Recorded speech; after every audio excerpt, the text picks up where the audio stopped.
పెద్ద టయానికి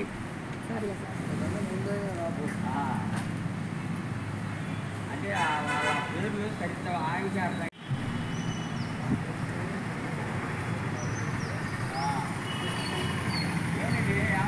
అది 20 ఫీట్ కానీ 15 ఫీట్ కానీ నాకు ఎందుకు నేను సంసారం చేసేవాడిని. నేను ప్రతి ఒక్కరిని కోరుకుంటున్నా రియల్ ఎస్టేట్ వాళ్ళందరినీ, అయ్యా పిల్లనిచ్చేవాళ్ళు లేరు, వాళ్ళ ఇంటికి మోపిలకాయ పిల్లనిచ్చేవాళ్ళు ఆడల్లో, సందులో కారు పోలేదయ్యా, రోడ్డు వెడల్పు చేయండి అయ్యా అంటే నువ్వు చెప్తావు నా డబ్బున వాళ్ళము ఆ సందులో కట్టుకుంటే మాకు ఏదో ఇండ్లు ఉంటుంది, 40 ఫీట్ అడుగులు 30 ఫీట్లు అడుగు ఆడ కట్టుకోవాలన్నా అంటారు. నిన్న తెలుగుదేశం శాసనసభ్యురాలు మాధవిరెడ్డి గారు కార్పొరేషన్ నుంచి మా కార్పొరేటర్ల గురించి, నా గురించి, మా అధికారుల గురించి నింద ఆరోపణ చేయడం చాలా బాధాకరం. మేము మాట్లాడగలం. ఒక మహిళ కొత్త పిచ్చగారికి పొద్దురగదన్నట్టు కొత్తగా రాజకీయాలకు వచ్చాం. ఎప్పటి నుంచో మేము రాజకీయాల్లో ఉన్నాం. జీవో చూసుకోలేదంటది, ఏదో కొత్త జీవో వచ్చినట్టు. ఆమె ఏం జీవో చూసింది? వాళ్ళ తెలుగుదేశం పార్టీ ఏమైనా కొత్త జీవో ఇచ్చినాడా? నిజంగా 2024 ఎన్నికల్లో ప్రజలు తీర్పిచ్చారు, దానికి శిరసా వహించాం. మేము తెలుగుదేశం పార్టీకి పట్టం కట్టారు, వైఎస్ఆర్ కాంగ్రెస్ పార్టీకి ప్రజలు తిరస్కరించారు. ఎన్నికల క్యాన్వాస్ల సందర్భంగా తెలుగుదేశం పార్టీ అధినేత నుండి ఇప్పుడున్న ముఖ్యమంత్రి చంద్రబాబు నాయుడు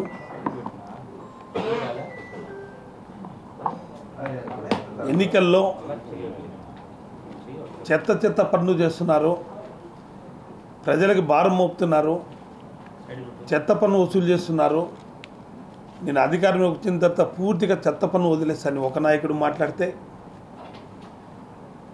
చెత్త పన్ను వసూలు చేసేలు చెత్త నా కొడుకులు ఒక స్పీకర్ హోదాలో ఉండే వ్యక్తి ఈరోజు ఆయన మాట్లాడితే ఈరోజు అధికారంలోకి వచ్చారు. ఈ అధికారాన్ని కూడా చెత్తని మీరు కలెక్ట్ చేయొద్దని జీవో ఇవ్వలేదు. వాళ్ళు నోటి మాటతో చెత్త పన్ను వసూలు చేయొద్దండి అని ఓరల్ ఇన్స్ట్రక్షన్స్ ఇచ్చినారు అధికారులకు అందరికీ.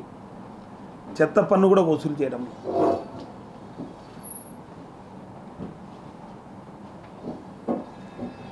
మేమేదో కావాల్సిన చెత్త పన్ను వసూలు చేయొద్దని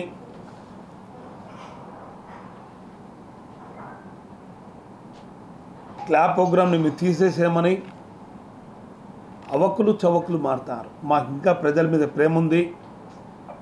మా కార్పొరేటర్లు, మేము, మా పాలకవర్గం అంతా మా కార్పొరేషన్ బడ్జెట్ చూసుకొని ఆ రోజు ఎన్నికల ముందు 2021లోనే క్లాప్ ప్రోగ్రామ్ ఇంప్లిమెంట్ చేయమని ఒక జీవో ఇస్తే మా పాలకవర్గం కూడా మన పాలకవర్గానికి అంతా బర్డెన్ అవుతుంది. దీనంతా భరించాలంటే మన కష్టం. పేద ప్రజలకి 70 రూపాయలు 100 రూపాయలు వసూలు చేయమని మనకి జీవో ఇచ్చినారు.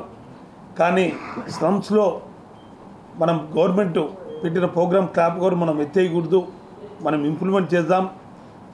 అంతో ఇంతో కడప నీట్గా ఉంటుంది, క్లీన్ కడపగా మనం చేయగలం. దీనివలన కొత్త ఆటోలు వస్తాయి, మనం ఏదో కొద్దిగా భారం మోపుదాం అనే ఆలోచనతో స్లమ్స్లో 30 రూపాయలు కొన్ని ఏరియాలు ఫిక్స్ చేసి గౌస్ నగర్ స్లమ్స్ పూర్తిగా స్లమ్స్ అయినటువంటి ఏరియాలో 30 రూపాయలు 40 రూపాయలు వసూలు చేసేట్టుగా, కొద్దిగా డొమెస్టిక్ ఏరియాలో 70 రూపాయలు వసూలు చేసేట్టుగా, కొన్ని కమర్షియల్ జోన్స్లో పెంచేట్టుగా మేము 2022 క్లాప్ ప్రోగ్రామ్ ఇంప్లిమెంట్ చేయడం జరిగింది. అంటే జీవో వచ్చింది 2021 ఆగస్టులో, 2022 ఏప్రిల్లో మేము క్లాప్ ప్రోగ్రామ్ని కడపలో ఇంప్లిమెంట్ చేశాము.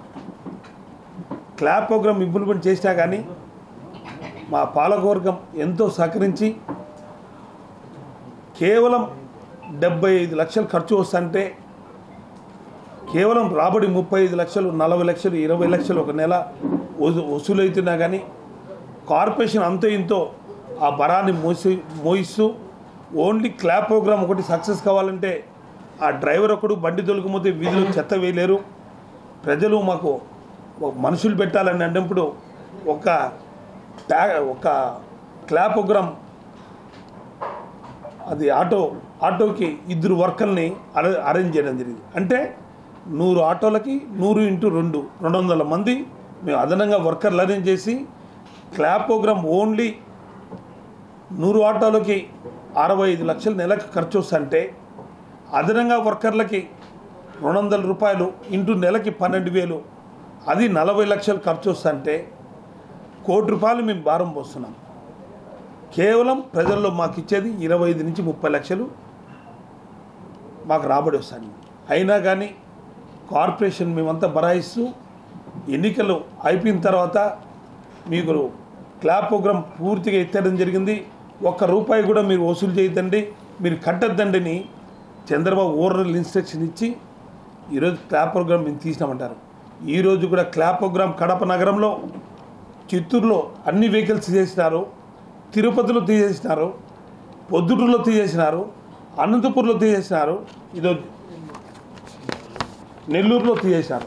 అంత లెక్కల రిపోర్ట్ మేము తీసుకున్నాం. కానీ కడపలో 90 ఆటోలు కానీ కేవలం 20 ఆటోలే మేము తీసేయడం జరిగింది. అంటే మా దగ్గర పిఎస్సి వర్కర్స్ కేవలం చాలని మా వర్కర్స్ అందరికీ కూడా 3 నెలలకో 4 నెలలకో జీతాలు ఇచ్చే టైంలో కార్పొరేషన్ని బాగా చేయాలి. తెలుగుదేశం ప్రభుత్వంలో పూర్తిగా అనేకరతమైంది. బిల్లు లేక, కార్పొరేషన్లో జీతాలు లేక, కరెంట్ బిల్లు కట్టలేక ఇవన్నీ ఉన్నాయి. అంటే మా కార్పొరేషన్కి ఒక క్లాప్ ప్రోగ్రామే ఉన్నది అనుకుంటారా? ఎంత బర్డన్ ఉంది. ఎలక్ట్రిసిటీ బిల్ ఎంత వస్తుంది, స్ట్రీట్ లైట్స్ కరెంట్ బిల్ ఎంత వస్తుంది. సరాసరి మా డబ్బులు ఆడికి సరిపోతాయి. అంటే 76 కోట్లు కలెక్షన్ అయితే 72 కోట్ల రూపాయలు దీనికే సరాసరిగా పోతుంది. అంటే మేము శానిటేషన్కి ఎంత ఖర్చు పెడుతున్నాం, ఎంతమంది వర్కర్స్ ఉన్నారు, ఎంతమంది జీతాలు పెట్టాం, అది కాకుండా మేము నైట్ కూడా శానిటేషన్లో క్లియర్ చేస్తున్నాం. అంటే కార్పొరేషన్లో ఆర్థిక పరిస్థితులు చూస్తూ మేము శానిటేషన్కి ఎక్కువ ప్రయారిటీ ఇస్తున్నాం. అదే కాకుండా ఫస్ట్ ప్రయారిటీ డ్రింకింగ్ వాటర్ ఇస్తున్నాం. గతం చూసాం మనం 2014, 2019 వరకు నేనే మేయర్. అప్పుడు పాలకవర్గం మాదున్నా కానీ అధికార పార్టీ తెలుగుదేశం పార్టీ. మాకు ఎవరు ఇస్తారు? చెత్త పన్ను కలెక్ట్ చేయద్దన్నారు, మాకు డబ్బు రాలేదు. రేపు కట్టాలంటే కార్పొరేషన్ అంతా మేము బడ్డను కట్టాలంటే ఎవరు కట్టారు? అధికారంలోకి వచ్చి 3 నెలలు అవుతుంది. మీరు ఇంతవరకు అధికారులకి క్లారిఫై చేయలే. ప్రతిరోజు అధికారులకి వీడియో కాన్ఫరెన్స్ మాట్లాడతారు నారాయణ.